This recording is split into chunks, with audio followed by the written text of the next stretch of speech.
Hey there guys, it's Metro, and today we're taking a look at the Arcway on Heroic from the Vengeance Demon Hunter point of view.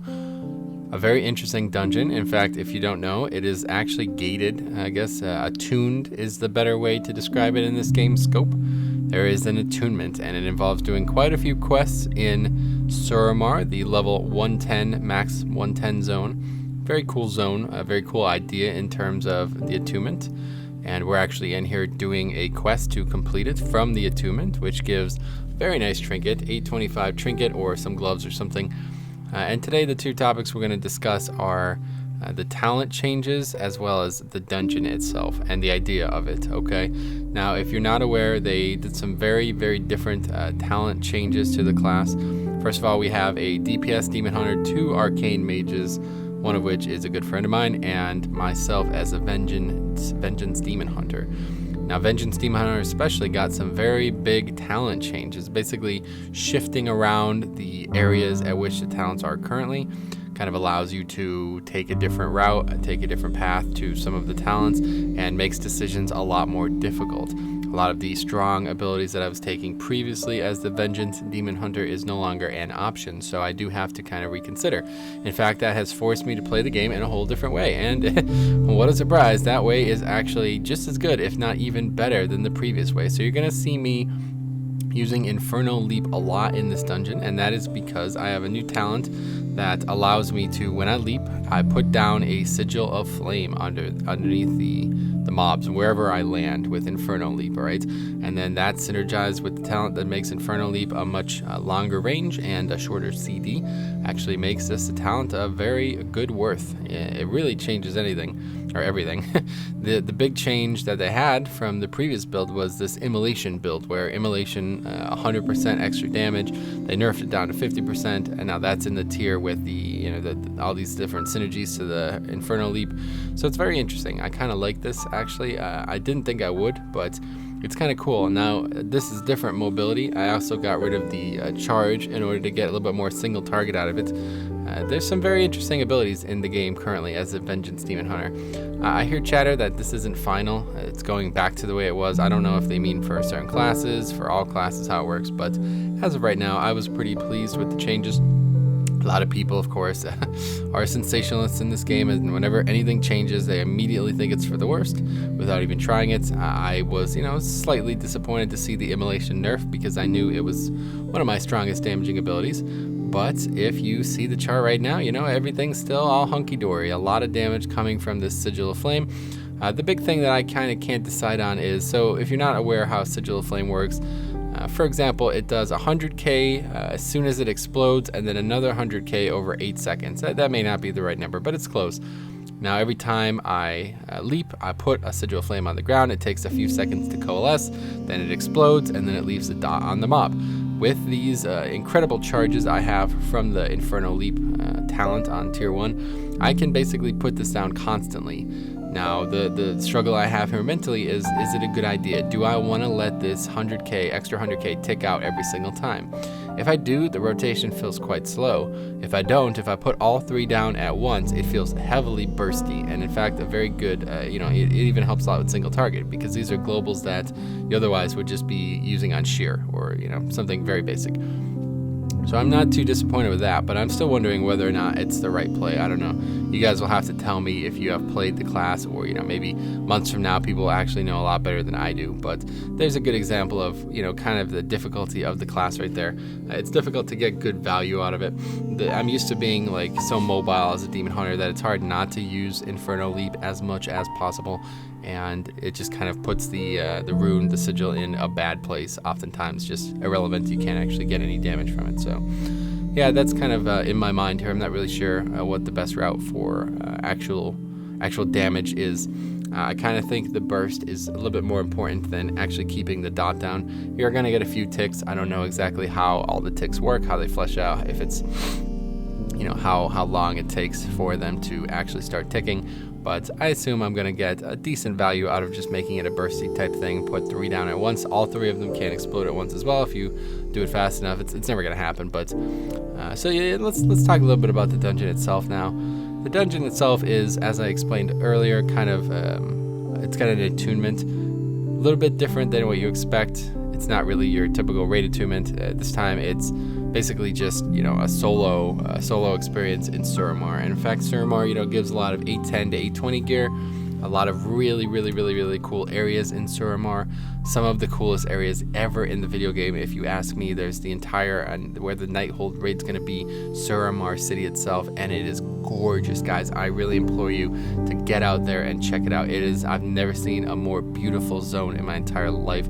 The zone feels dangerous as well. It feels really like it's meant for 110. It feels a lot even more dangerous than, like, say, Tanan or the Timeless Isle. Like, it definitely is a scary place because there's a lot of mobs, a lot of quests, a lot of areas, and if you're not out there with friends, you're probably, you know, eventually going to find yourself in a situation where you're just going to die.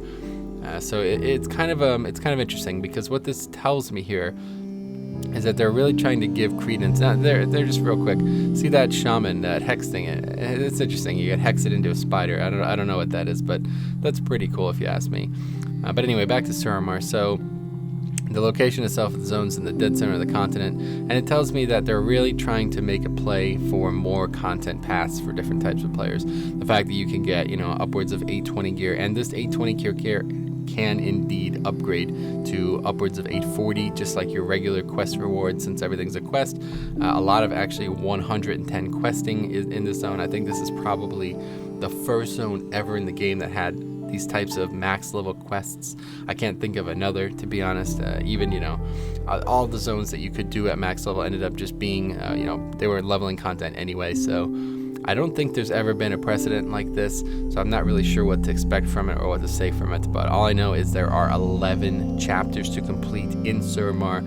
Hopefully you know what I mean. Like, when you open the map, it says, you know, say 1 of 5 chapters. So, for example, Velsharar had like 8, okay, and they were pretty short. You get like 3 of them done. They're all just kind of single quests, and then a couple of them, you know, are kind of lengthy. But in Suramar, there are 11, okay? And the second one is to complete this dungeon and unlock it, which is insane, if you ask me, considering, you know, there is this much content already in the game. We have things like world quests, we have things like the PvP, all these things. We have Mythic plus dungeons. Of course, raids are still in. There is all these different gear options now, and it just seems crazy to think that we came from Warlord to Draenor, where there was basically nothing to do except raids, and then eventually mythic dungeons in terms of gearing up, Tanan as well slightly, but to like a fully fleshed out, story-driven, immaculate, just absolutely immaculate zone. You are really going to be impressed by this zone. I'm telling you right now, if you haven't seen Suramar City in its splendor, you need to go check it out. Check out the stream, check out video, pictures, I don't care, whatever you got to do. You really need to see this city. It is gorgeous, and this is where there's a dungeon and there's a raid, and the dungeon we're in currently is underneath the city, and it's got a good flavor for the zone itself. So what do you guys think about this, man? What do you think about the attunement idea? Now, that's a whole nother topic. I am not a big fan of this. In fact, I've been saying this, and I know people immediate reaction is just vehement disagreement, but I'm saying currently that there's almost too much to do at launch. Now, the reason I'm saying that is because I realize most of these content paths are one and done. Like the zone itself, Suramar, seems awesome, and the fact that, you know, there's like 11 different things that different like long quest chains that you can do, and some of them unlock dungeons, and some of them are related to major lore. This is all cool. This is all great, but eventually it's gonna end, right? So it's only great for the beginning of the expansion. I don't feel like I'm going to want to do this on a second character, like, unlike Tanan. You know, Tanan is very short, it's easy to grind on 2 characters, you just do a few weeklies every day, or weeklies, not weeklies, you just do a few daily quests every day, and you get what you want out of it. This zone, it seems a lot more actual quest progression focused, and in fact, there are a lot of quests simply in little areas. Like, for example, you're up here doing a world quest in Suramar, and there's just an exclamation point in the middle of the world quest, and it unlocks this like 9-part chain, you know what I mean? So I don't know, what do you guys think? I'm sure most people would say, oh, you're an idiot, there should be more things to do, this is a video game, it's, you know, there's got to be, but I'm just really concerned because the first month of this expansion, I could easily see myself just you know, grinding all this stuff out, trying to get all these quests done, trying to get as much gear as possible, trying to do Mythic Plus constantly, Mythics weekly, trying to do Heroics daily, because every single time you do Heroic, you have a chance to get this Titan Forge gear, right? This is something else we got to talk about. All these different gear paths now coalesce, they coincide with each other. It makes it difficult to say what the best optimal way to get gear is. So I think most people would be like, oh my god, this is so great. There's so many different ways to play the game now. There's so many different content paths. So much fun to be had, you know, depending on whether or not you like any of these. But I think, you know, a lot of these things are just a knee-jerk response by Blizzard to all the people crying about their nothing to do in WoD. And I really hope this doesn't actually turn around and backfire for people, because I can easily see myself getting burned out this first few months. Even in WoD, I mean, I spent so much time playing the game on a single character. I was in love with everything that was in WoD beginning. You remember CM? There was a daily CM for 640 gear, whatever it was at the time, which was pretty good actually. It's about equivalent to what the Mythic 5-mans have in this expansion, which is 740. So it was a lot to do. There felt like there was a lot to do. In retrospect, there wasn't. Most of it was just kind of excitement from the expansion itself. So when you have that excitement, when you feel like, man, look at all these cool things, like, oh, look at that, the Nighthold, I gotta unlock this dungeon, I want to go do all these quests, but I gotta get gear, I want to do this. Oh, look at this world quest, I gotta do this. There's a bounty here in Val'sharah, let's go do these world quests. Oh, my friends are PvPing, I really want to get prestige. Oh, I don't have very good prestige, or I don't have like the PvP talents right now, so I gotta go grind out PvP. Oh yeah, but mythic groups forming and trade chat, I want to do that. I never have time for that because I still have 78,000 quests to do in Suramar. Like, all these things, there's a lot to fucking do, man. So that's all I'm trying to say. So you formulate your own opinion, but I feel like this like attunement situation is testament to this. They are really trying to get people to actually play the game. So anybody who says there's nothing to do in World of Warcraft, obviously you guys are confused. There is 1,000 things to do in World of Warcraft, just things that you may not enjoy.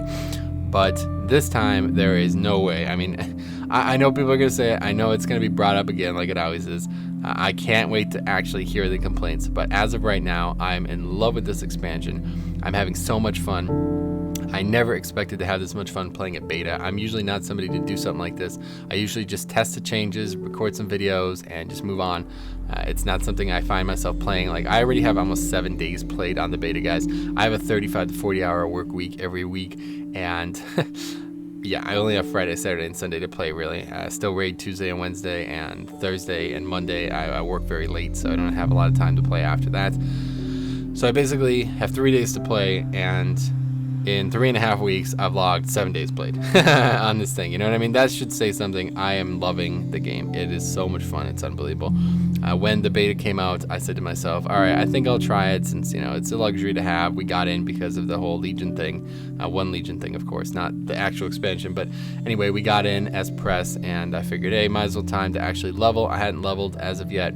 I just did dungeons, some guides on Blood DK at the time, and some work with Siler. But now, it's time to level. Let's go ahead and level. I started leveling a Demon Hunter, and I immediately fell in love with the class. I saw monks, I saw warriors, I saw paladins. I started leveling those, and 3.5 weeks later, I have 4 characters ready to go. And I just never looked back, man. I just never looked back. Every waking moment has been about beta. I don't even log on live anymore, which really says something. It used to be the exact opposite. I used to feel like betas were kind of like, they're cool to have. It seems cool to have, but unless you're trying to make videos on them, there's no real point in playing them much, because, you know, you're going to have to do it all again on live, which is still true. Like, I'm going to have to level all these characters that I've leveled again on live. These characters are not going to stay with me. They're going to get deleted. But just look how much, there's just, I don't know, man. I can't say enough about it. And the attunement is really at the heart of that argument, if you ask me. The fact that there is all these quests in Suramar, all these different things to do, you know, dungeons, gear, all this stuff is so paramount for a raider, a PvEer of this mindset. I think it's going to be an interesting launch, and I fear for the worst, because people have not, this is going to be overwhelming. My buddy said that. I didn't get to quote him on that. I was like, man, there is a lot to do right now on this beta, and it's only the beta. And he's like, yeah, man, it's almost overwhelming. And he is right. It does feel overwhelming at times. You see all these world quests, you see these group world quests, these epic world quests to kill rares, to kill world bosses. By the way, guys, there's 8 world bosses It appears that 3 of them are up per week, so we are going to have to kill 3 world bosses a week to maximize our chances there if you're interested in that kind of thing. Then there's the artifact power. Don't forget, we're going to have to grind for legendaries. People are going to want to get legendaries before raids. These things are going to be time consuming, no doubt about it. So I only fear for the players who are a little bit more casual, especially, you know, like right now, coming off Hellfire Citadel, over a year of a patch is never healthy. It's always bad for business, always bad for player mentality. People play and they're like, oh yeah, I can only log on 8 hours a week and we can still kill every boss in the raid. It's like, yeah, that is not going to happen come Legion, guys. You are going to have to play 20, 30 hours a week the first month or so to actually keep up with gear. Otherwise, you're just going to be massively behind. So tell me, guys, is that a good thing? Is that a bad thing? It's up to the player, up to the person. I always like, you know, the mid expansion. Kind of like the second tier of a raid is always an expansion is always my favorite time of the game, because, you know, we're caught up, we put our time into the first tier, we all enjoyed it, we all enjoyed the expansion, but now it's time to kind of just focus on progression, not have to worry about getting our character set up. But they're really going for that in Legion, and as you see, you know, with these things that we've been talking about here, I think we're gonna see a lot more of that. So there are 2 cool bosses here. This boss is actually pretty neat. One complaint I have with the bosses in Heroic, so it feels like they have very little health. I'm already outgearing this place massively. I already have gear that's better than what drops, so I assume that that's kind of outgeared, but that mechanic there is kind of cool if it actually mattered. I'd imagine it'll matter significantly on Mythic Plus. You put like a triangle down, it forms a triangle between 3 players, and the 3 players then create a triangle of that purple fuzz there. And there's some little beams coming out, little like whirling discs coming out. So of course, if you have multiple of these mechanics happening at once, multiple happening throughout the encounter, it's going to be pretty difficult. You have to make sure you drop, all 3 people get close together, so you drop as little of that purple arcane stuff as possible. And as you see there, we get an achievement which lags out the game. What a surprise. Welcome to the beta, but we do get a free achievement there, no big deal. And then this last boss is really interesting too. I think we're going to cut to it. This boss is definitely one that I want to talk about in terms of the dungeon itself. The dungeon also, though, as you notice, hopefully, there's a lot of running. You can basically go in any order. There's 6 bosses in it, or 5 bosses in it, and they can be done in any order minus this last one. But anyway, so here we go. So this, every time that cast gets off there, he does a little bit more damage. So you want to try to interrupt them 2 times in a row so the stacks drop, or just every time if possible. I'd imagine on Mythic that would be very important. Maybe not, maybe every other though, to kind of keep the stacks at bay. And then he does this, like, he puts this arcane thing on people. I think he's going to do it here shortly. He puts it, and it sends out this very large AoE. It kind of looks like the halo effect from Priests, if you guys have seen that. Here it is here. He puts it on 2 players, and it's just going to create this halo, which I kind of assume you could jump over maybe. It looks a lot like the mechanic on Imperator in Highmaul, but now here, this is the main event mechanic. He basically gives you 2 minutes to get back to him. He sends you to the library. There are actually mobs along the way, and even, like I said, outgearing this, outpacing this entirely, we kind of almost barely make it. It's kind of a long run, and a few of the shortcuts are boarded up, so you can't go through. You have to go like a pretty long way. But yeah, basically you just run back to the entrance. I think this is a cool mechanic. I'm not really a huge fan of it for a challenge mode type situation, but we'll see what it looks like in the harder difficulties, Mythic Plus, etc. I think these mobs are going to do a lot of damage. And then there's also these crystals here. You see these crystals now. You see I get duped out there. That door is meant to be open. That's the door we came through to get up here at this first place, but the mob is actually boarded up, so I don't really know. Like, I guess they're just trying to limit you, make it as long as possible. But you have 2 full minutes to get here, which seems like plenty of time. Most 5-man fights are less than 2 minutes, so as it is. So this is definitely a long encounter. And by the time you get back, most of your CDs will be back up. Obviously, 1.5 minute CDs or less are definitely going to be back up. But the boss itself, yeah, nothing much left to do. You just kind of finish him off from there. And as you see here, we get back here with a little bit under the 40 seconds to go. So yeah, pretty cool fight. Looks cool. I love the dungeon theme. I love the aesthetic. I love the concept. I love the attunement. I love the fact that the world of Warcraft has returned. If you ask me, like, actually playing the game, actually in the world, is really, really healthy for this game in general. And I think, even casual players, you guys are going to be overwhelmed. You're going to be overwhelmed. There's going to be so much for you to do. I could already see people on the beta getting confused. They're like, I can't figure out this, can't figure out that. So I just hope all this content that they're adding is actually what players are able to handle, they're able to stomach properly. because otherwise it's gonna be an interesting expansion. But either way, I've never been more excited. If you have any questions about Vengeance Demon Hunter or any of the specs you saw in this video, let me know. Otherwise, we will see you guys in the next video.